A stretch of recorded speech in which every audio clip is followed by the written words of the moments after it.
நாமம் மகிமைப்படுவதாக. ஆண்டவரும் என் அருமை இரட்சகருமாகிய இயேசுவின் நாமத்தினாலே இந்த நாளுக்காய் கர்த்தரை சோதரிக்கிறேன். கர்த்தர் நாளை கூட நம்மளோட பேசுவாராக. நாம் கண்களை மூடி ஜெபம் பண்ணுவோம். பரிசுத்த தேவனே, எங்களோடு கூட பேசுங்க, ஆசீர்வதிங்க பிள்ளைகளை, இயேசுவின் நாமத்தின் பிதாவே, ஆமென். வேதத்தை திறந்து சங்கீத புஸ்தகம் 91வது சங்கீதம், அதில் 1ஆம் வசனத்தை கூட வாசிப்போம். எல்லாருக்கும் ஒரு தெரிஞ்ச பகுதி தான். ஆமென். உன்னதமானவரின் மறைவில் இருக்கிறவன் சர்வ வல்லவருடைய நிழலிலே தங்குவான். 2ஆம் வசனம், நான் கர்த்தரை நோக்கி, நீர் என் அடைக்கலமும் என் கோட்டை, என் தேவன், நான் நம்பியிருக்கிற என்று சொல்லுவேன். கர்த்தருக்கு மகிமை உண்டாவதாக. அருமையான தேவனுடைய பிள்ளைகளே, இந்த சங்கீதம் எல்லாருக்கும் ஒரு தெரிஞ்ச ஒரு பகுதி. ஆமாம், சிறு பிள்ளையிலிருந்து வாலிபிலிருந்து எல்லாரும் என்ன பண்ணுவாங்க, இதை மனப்பாடமாக அது சொல்லுவாங்க. நீங்கள் மனப்பாடம் பண்ணி நான் விசுவாசிக்கிறேன்.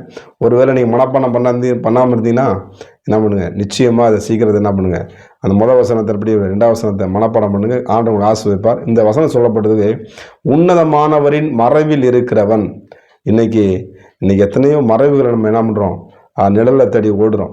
நிழல் எதுக்குன்னா, இலைப்பாறுதலுக்கு என்ன பண்ணுவோம், அதை தேடுவோம். அதாவது வெயில் உஷ்ணங்கள் அதிகமாச்சுன்னா என்ன பண்ணுவோம், எங்கடா இப்போ ஒரு சில உட்காரலாமே அப்படின்னு சொல்லிட்டு அப்பாடா பெருமூச்சுட்டு என்ன பண்ணுவோம், உட்காருவோம். அந்த நிழல் என்ன பண்ணுவோம், சீக்கிரமாக, இந்த உலகம் அப்படி தான் சீக்கிரமாக கடந்து போகக்கூடியது, நம்முடைய வாழ்க்கையும் கடந்து. ஆனாலும் ஆண்டுடைய பிள்ளைகளுக்கு என்றென்றைக்கும் நிழல் கொடுக்கிற ஒருவர் இருக்கிறாருங்க. அவர் தாங்க ஆண்டவராக இயேசு கிறிஸ்து. உங்களுக்கு எப்போதுமே நிழலாக இருந்து உங்களை பாதுகாக்கிற, இஸ்ரவேலை காக்கிறவர், உறங்குவதுமில்லை தூங்குவது வாசிக்கிறோம்.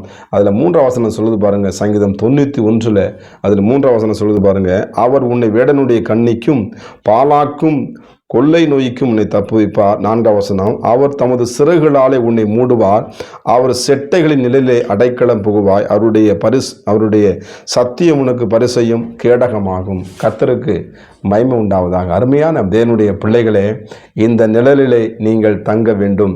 எந்தெந்த நிழலில் தூக்கி இன்னைக்கு என்ன பண்ணுறாங்க, மக்கள் ஓடுறாங்க, வாலிபர் ஓடுறாங்க, சோத்திரம் பயங்கரமாக பிஸியில். ஆனாலும் நீங்கள் தேட வேண்டிய நிழல் தெரியுமா? சோத்திரம், நீங்கள் வச்சிருக்கிற மரம் கிடையாது, அந்த நிழல் தெரியாது. அது ஒரு நாளைக்கு என்ன பண்ணும், அந்த நிழல் கொடுக்கும்.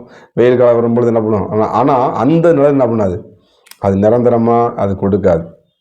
ஆண்டவர் இயேசு கிறிஸ்து யோனாவுக்கு ஒரு நிழலை கொடுத்தார். ஒரு ஆமணக்கு செடியை ஒரே இரவில் என்ன பண்ண முளைக்க வச்சு அவனுக்கு நிழல் கொடுத்தார். உடனே அந்த ஆமணக்கு செடி பட்டு போச்சு. இந்த உலகம் ஒரு நாளைக்கு பட்டு போகும். சோதர வாலிபம் பட்டு போகும். எல்லாமே ஒரு நாளைக்கு நம்மகிட்ட கடந்து போகும். ஆனால் தேவனுடைய நிழல் என்றென்றைக்கு நம்மளுக்கு நிழல் தரக்கூடியது, சமாதானத்தை தரக்கூடியது, சந்தோஷத்தை தரக்கூடியது, மகிழ்ச்சியை தரக்கூடியது. நித்தியமான யுகயுகமாக அவரோடு கூட வாழக்கூடிய வாழ்க்கையை தரப்போகிறது.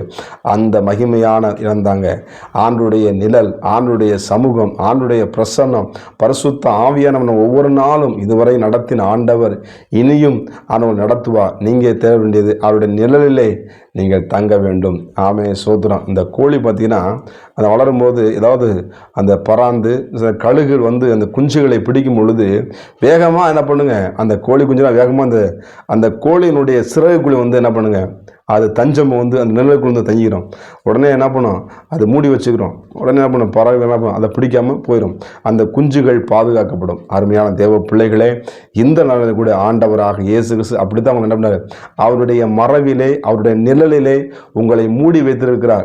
ஒருவேளை நம்ம வாழ்கிறோம், நம்ம சம்பாதிக்கிறோம், அப்படி இல்லை. உங்களை ஆண்டவர் என்ன பண்ணுறாரு, உங்களை மூடி வைத்திருக்கிறார், உங்களை மறைத்து வைத்திருக்கிறார். பாருங்க, கர்த்தருக்கு ஸ்தோத்திரம். யோசுவாவும் காலேபையும் அந்த வேசி என்ன பண்ணுறாங்க, ராகாப் அருமையான சகோதரி என்ன பண்ணுறேன், யோசுவாவும் காலேபையும் என்ன பண்ணேன், நிலத்தில் வேகுபாக்கு வரும் பொழுது எகிப்தில் பயங்கரமான, ஆனாலும் அந்த எரிகோ கோட்டை விழுகும் பொழுது அந்த இடத்துல யோசுவாவை கூட என்ன பண்ணுறாரு, அவன் மறைச்சி வச்சு என்ன பண்ணுறான். இந்த நாளிலும் கூட ஆண்டவர் உங்களை எல்லா தீங்குக்கும், எல்லா எதிரிகளுக்கும், எல்லா பாவங்களுக்கும் விலக்கி பாதுகாத்த ஆண்டவர் இந்த காலை வேளையிலே அவர் நிழல் உங்களுக்காக காத்திருக்கிறது. நீங்கள் ஓடிவாங்க, இயேசுனுடைய சமூகத்தை ஓடிவாங்க, அவருடைய நிழலை தேடுங்க. நிச்சயமாக நீங்கள் ஆஸ்வதிக்கப்படுவீர்கள். கர்த்தரிடத்தில் வருகிறவனுக்கு அடைக்கலம் உண்டு, அடைக்கல பட்டணம் எழுதப்பட்டிருக்கிறது. அந்த நிழலில் நீங்கள் வாங்க, அந்த நிழலில் சுதந்திரித்துக் கொள்ளுங்க. கர்த்தர் உங்களுக்காக வைத்திருக்கிற அந்த ஆசீர்வாதத்தை நீங்கள் பெற்றுக்கொள்வீர்கள். நிச்சயமாக ஆண்டவர் உங்களை என்ன ஆசீர்வதித்து உங்களை பெருக பண்ணுவாராக. உன்னதமானவரின் மறைவில் இருக்கிறவன் சர்வ வல்லவரின் நிழலில் தங்குவான் என்ற வார்த்தையின்படி நிழலுக்குள்ளே தங்குவோம். தேவனுடைய ஆசீர்வாதத்தை நாம் சுதந்திரித்துக் கொள்வோம். கர்த்தர் உங்களை ஆசீர்வதிப்பாராக. நாம் ஜெபம் பண்ணுவோமா? பரிசுத்தம் கிருபை நிறைந்த நல்ல ஆண்டவரே, அருமையான நம்முடைய பிள்ளைகளுக்காய் சோதரர், உன்னதமானவர் மறைவில் இருக்கிறவன் சர்வ வல்லவருடைய நிழலை தங்குவாண்ட வார்த்தையினுடைய பிள்ளைகளை நிழலுக்குள்ளே பாதுகாத்துக் கொள்வீராக. வருகிற ஆபத்துக்கும் சத்துருவின் கிரிகளுக்கும் பொறாமின் எரிச்சலின் கண்களுக்கும் ஆண்டவரே நம்முடைய பிள்ளைகளை விலக்கி ஆண்டவருடைய நிழலுக்குள்ளே உம்முடைய மறைவுக்குள்ளே மூடி வைத்துக் கொள்ளும் நான் ஜெபிக்கிறேன். பிள்ளைகளை ஆசீர்வதிங்க இயேசுவின் நாமத்தின் பிதாவே.